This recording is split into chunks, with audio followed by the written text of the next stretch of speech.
खेला होवे कि परिवर्तन होवे। जी हाँ, हम बात करेंगे बंगाल चुनाव की। इन दिनों अगर कहीं पर सियासी माहौल सबसे ज्यादा गर्म है तो वो है बंगाल। लगातार बंगाल की राजनीति के बारे में देश भर में चर्चा हो रही है। इतना ही नहीं, अलग अलग दलों की तरफ से हर वो संभव प्रयास किए जा रहे हैं कि किसी भी तरीके से बंगाल के चुनावी अखाड़े में उतरकर अपनी किस्मत आजमाकर बिहार के सियासत को जीतना है और सत्ता का ताज अपने सिर पर सजाना है। लेकिन इन सब के बीच अगर बंगाल चुनाव की बात की जाए तो सबसे ज्यादा और सबसे अहम लड़ाई जिनके बीच में है और जो वजह है देश भर में बंगाल चुनाव की चर्चा की, वो है बीजेपी और तृणमूल कांग्रेस। एक तरफ जहां ममता दीदी की ताकत है तो वहीं दूसरी ओर पीएम मोदी का चेहरा है।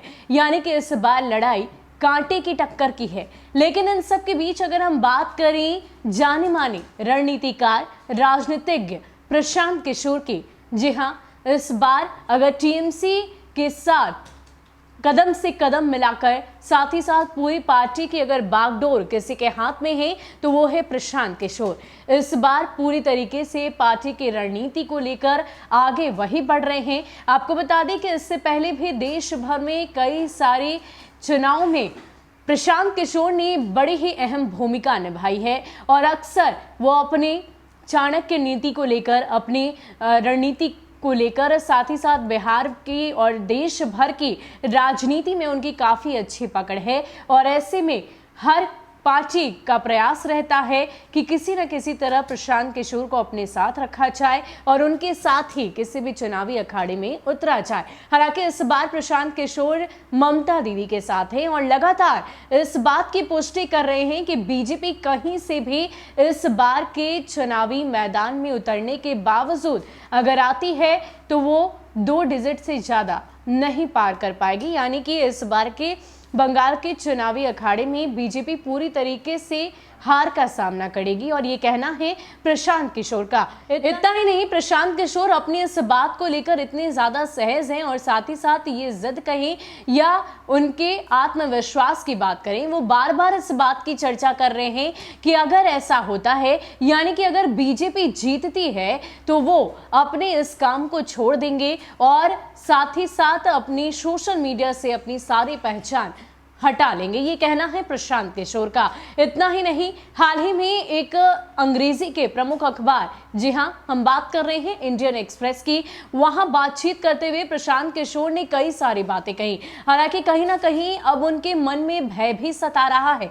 जिस तरीके से बीजेपी की तरफ से लगातार रैलियां की जा रही है, पीएम मोदी ने 1 नहीं 2 नहीं बल्कि 20-20 जनसभाओं को संबोधित करने की बात कही है।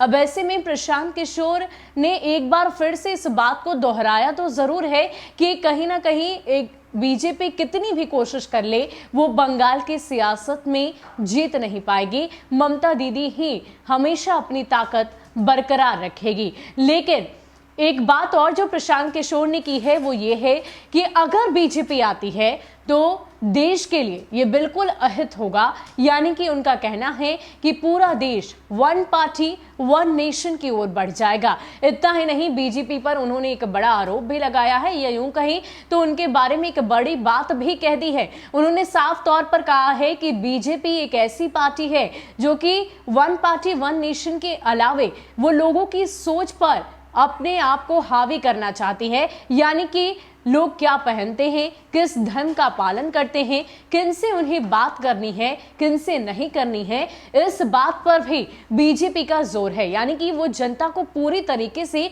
अपने वश में करने की कोशिश करना चाहती है और यही हो भी रहा है। अगर ऐसा होता है, बीजेपी बंगाल के चुनाव में जीतकर अब सत्ता अपने नाम करती है तो ये पूरे देश के लिए अहित की बात होगी। इतना ही नहीं, क्योंकि प्रशांत किशोर जाने माने रणनीतिकार हैं और ऐसे में वो हमेशा अलग अलग तरीके से अंदेशा लगाते हैं। अपने इतिहास को दोहराकर, अगर जिस राज्य के चुनाव की बात करें वहाँ के इतिहास को देखकर अच्छे तरीके से इस बात को समझाने की कोशिश करते हैं कि आखिर इस बार कौन सी पार्टी जीतेगी। हालांकि इस बात की पुष्टि तो वो लगातार कर रहे हैं कि टीएमसी ही एक बार फिर से बंगाल में जीतेगी, लेकिन कहीं ना कहीं इस बात को भी लेकर उन्होंने चर्चा की है कि 60% से ज्यादा वोट जब तक बीजेपी को नहीं मिलता है तब तक वो बंगाल की सियासत में जीत नहीं पाएगी। ये कहना है प्रशांत किशोर का। इसके अलावा अगर हम बात करें वोटों के ध्रुवीकरण की,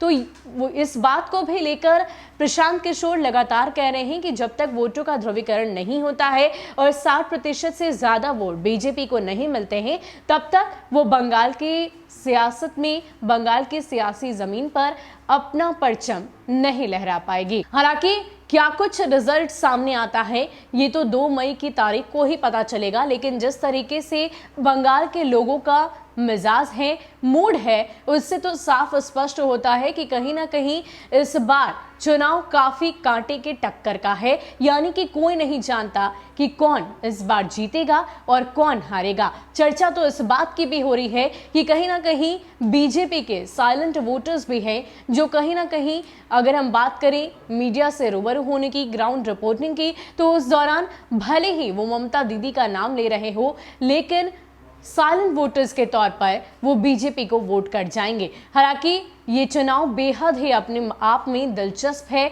अलग है, क्योंकि इस बार लड़ाई वाकई कांटे की टक्कर की है। एक तरफ जहां ममता दीदी का चेहरा है तो दूसरी तरफ पीएम मोदी की ताकत। हालांकि रणनीतिकार प्रशांत किशोर इन सब के बीच अपने दावे लगातार कर रहे हैं, अपनी सोशल मीडिया के माध्यम से मीडिया से रूबरू होते हुए हर वक्त इस बात की पुष्टि कर रहे हैं कि ममता दीदी ही एक बार फिर से बंगाल की सियासत पर राज करेगी। फिलहाल के लिए इतना ही। ऐसे ही अपडेट्स के लिए आप हमारे साथ बने रहिए और देखते रहिए न्यूज़ फॉर नेशन।